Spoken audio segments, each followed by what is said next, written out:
Again. So I want to talk about a subject um, that's related to what is it the video on prior video, what is a problem, and that is inside that video I talked about how there is no such thing as problems. You can't look out into the world and see problems per se. Like they're not. It's nothing you can just go and put your finger on and say that is a problem. And so I brought up an interesting question, which is, well, why do we see the world as problems? There's not many. I think it'd be difficult to say that you don't wake up in the morning and consider things as problems. You don't um, deal with the things inside your life all the time as just this complete as a creation, that they're seen as problems, seen as something that's a pressure or like a threat or something like that. And so that was quite interesting. That was that realization that we often deal with these things called problems, not because they're really problems, but because they occur to us that way. And it brought up an interesting question, which is, well, why do they present to us that way? So how do we solve something that's created? How do we turn it into a problem and then have it solved? And if you look at my previous video, I talked about how the only real problem in our lives is actually, well, the only real problem that we're automatically programmed to solve is fight or flight response problems. And so my argument about, well, I'd assert that the two ways that we can solve problems as human beings is that we can make things like getting from home to work some kind of threat.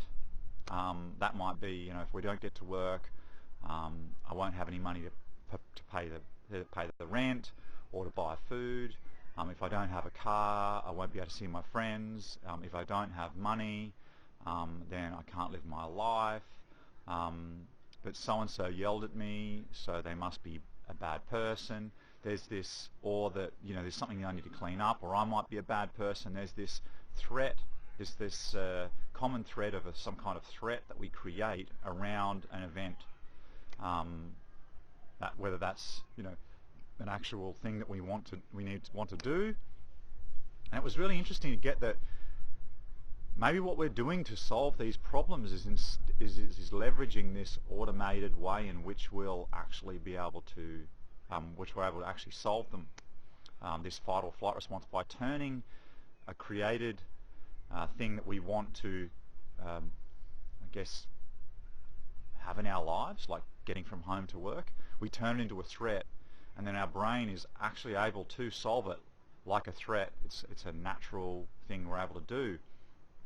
And that was really interesting because it has a lot of implications. Inside of a fight or flight response, there's not a lot of real thought going on. There's not a lot of real innovation. There's not a lot of any kind of creation. It's automatic. Putting your hand on a stove, your brain or your hand responds faster than your brain could ever process that information. So inside of creating these things in our lives, which are just purely imagination, and then living inside this creation and the excitement around that, we turn them into a fight or flight response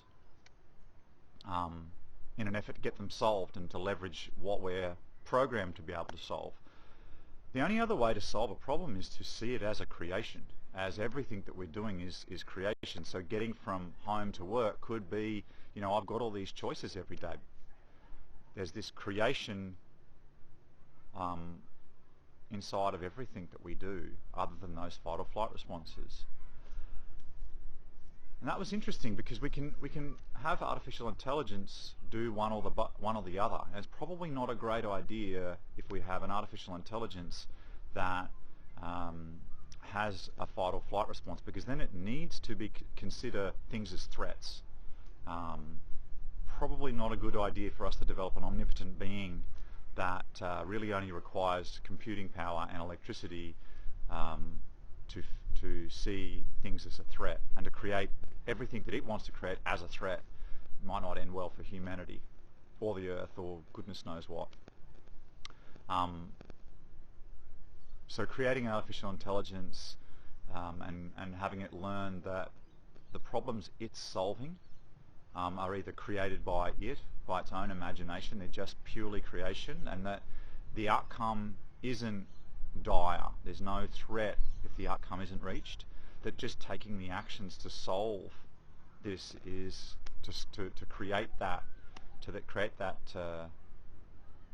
that solution is just it's almost like a game.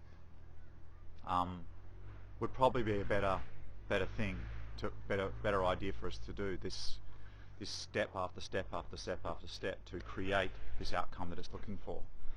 I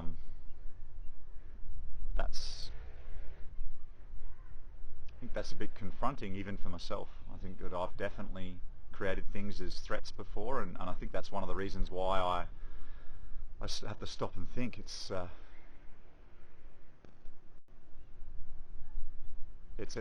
habit that I've done inside a lot of problems that I've had in my life. So yeah, it's also a personal learning lesson, this one. Yeah, thanks for your time.